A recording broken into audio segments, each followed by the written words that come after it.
$65 billion. That's not a typo. $65 billion. For 30 years, Bernie Madoff ran the biggest Ponzi scheme in history, right under everyone's nose.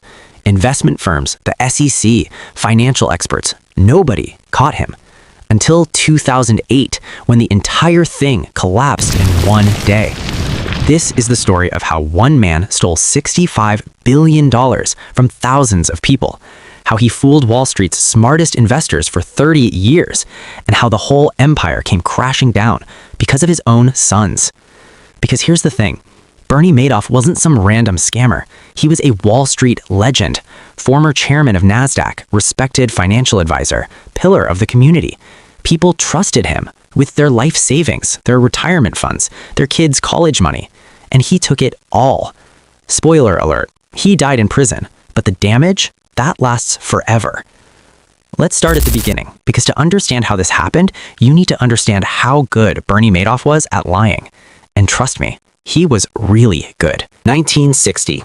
Bernie Madoff starts his investment firm with $5,000. $5,000, that's it.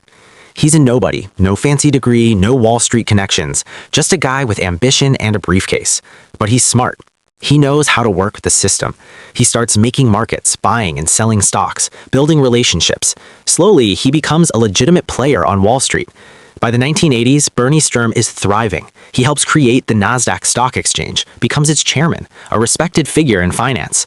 And that's when the Ponzi scheme begins. Now, what's a Ponzi scheme? Simple. You take money from new investors and use it to pay returns to old investors. You're not actually making money, you're just shuffling it around. As long as new money keeps coming in, the scheme works. And for Bernie, new money always came in. Why? Because he had something other scammers didn't. Credibility. He wasn't some random guy promising get-rich-quick returns. He was Bernie Madoff, NASDAQ chairman, Wall Street insider, financial genius. When he told you he'd get you 10 to 12% returns every year, consistently, you believed him. And here's the brilliant part. He didn't promise huge returns. That's how most scams fail. They promise 30, 40, 50% returns and people get suspicious. Bernie promised 10 to 12%, steady, consistent, believable. Just enough to beat the market, not enough to raise red flags. And it worked for decades. Rich families invested, charities invested, celebrities invested. Even other investment firms invested their clients' money with Bernie. Steven Spielberg, Kevin Bacon, Larry King, Elie Wiesel, thousands of wealthy, supposedly sophisticated investors, all of them fooled.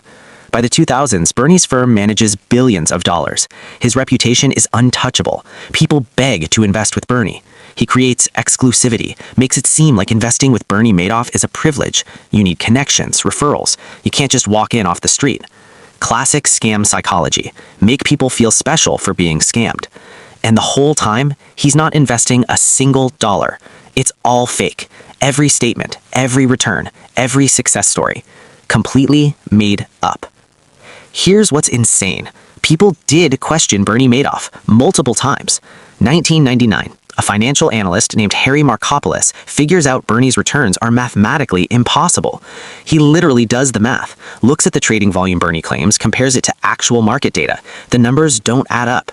Markopolos goes to the SEC, the Securities and Exchange Commission, the people whose job is to catch fraud. He tells them Bernie Madoff is running a Ponzi scheme, and the SEC does nothing. They investigate, sort of, but Bernie's so respected, so connected, they don't dig deep enough. He passes their inspections. How? Because Bernie's brother is on the board at the SEC, because Bernie's a major political donor, because he's Bernie Madoff. Too big, too important, too credible to be a fraud. Markopolos tries 5 times over 9 years to get the SEC to take him seriously. They ignore him every single time. Meanwhile, more red flags pile up. Bernie's trading strategy? He claims he uses a split strike conversion method. Sounds sophisticated, sounds legit. Except nobody can replicate it, nobody can verify it, and when experts try to understand it, it doesn't make sense. His auditor, a tiny accounting firm operating out of a strip mall, a 3-person office auditing billions of dollars. That alone should have raised alarms. Major investment firms use major accounting firms. PricewaterhouseCoopers, Deloitte, Ernst & Young. Bernie uses a guy named David Freeling working out of a 13 by 18-foot office. But people don't ask questions because it's Bernie Madoff. His clients get their statements every month. Returns look great, steady 10 to 12%, just like he promised. everything looks fine. Except none of it is real. The trading, fake. The profits, fake. The statements, all fake. Bernie's running the entire operation from the 17th floor of his building, a secret floor. Even his own employees don't have access. It's just Bernie, his brother Peter, and a few trusted accomplices, printing fake statements, creating fictional trades, building an empire of lies. And it works, year after year after year, until 2008. But then, in late 2008, the world changed. The financial crisis. And Madoff's scheme couldn't survive the mass withdrawals. This is how it all came crashing down. September 2008, the financial crisis hits. The stock market crashes. Lehman Brothers collapses. Banks are failing. Everyone is panicking. And Bernie Madoff's clients start withdrawing their money. Not a few, not some, everyone. They want their money out. They want cash. They want it now. But here's the problem. The money doesn't exist. Bernie's been paying returns with new investor money for 30 years. As long as more money came in than went out, the scheme worked. But now, everyone wants out at the same time. The bank run begins. Within weeks, Bernie realizes he's done. He can't pay the withdrawals. He can't fake it anymore. The house of cards is falling. December 10th, 2008.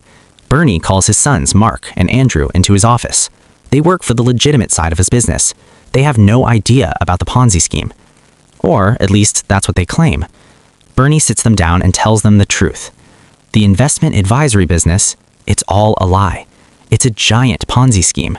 It's basically one big lie. His sons are stunned, devastated, and they do something Bernie doesn't expect. They turn him in. December 11th, 2008. FBI agents show up to Bernie's apartment. He answers the door in his bathrobe. They ask him if he knows why they're there. And Bernie says, "Yeah, I know." There's no innocent explanation. He confesses immediately. No lawyer, no fight. He admits it all. The Ponzi scheme, the fraud, everything. $65 billion. Gone. Thousands of victims. Charities, retirees, families. Their savings wiped out. And Bernie goes to prison. But the damage is done.